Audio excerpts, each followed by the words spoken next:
has issued a severe thunderstorm warning for eastern Suffolk County in southeastern New York until 8:15 p.m.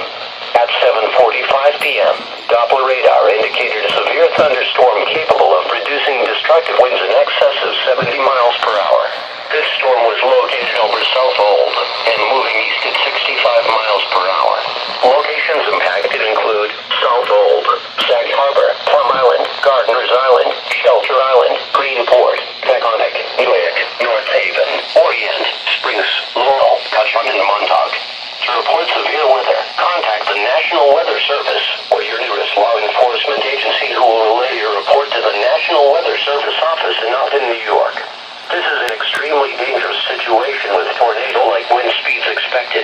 Mobile homes and high-profile vehicles are especially susceptible to winds of this magnitude and may be overturned. For your protection, move immediately to a safe shelter or to an interior room on the lowest floor of your home or business. This storm has the potential to cause serious injury and significant property damage.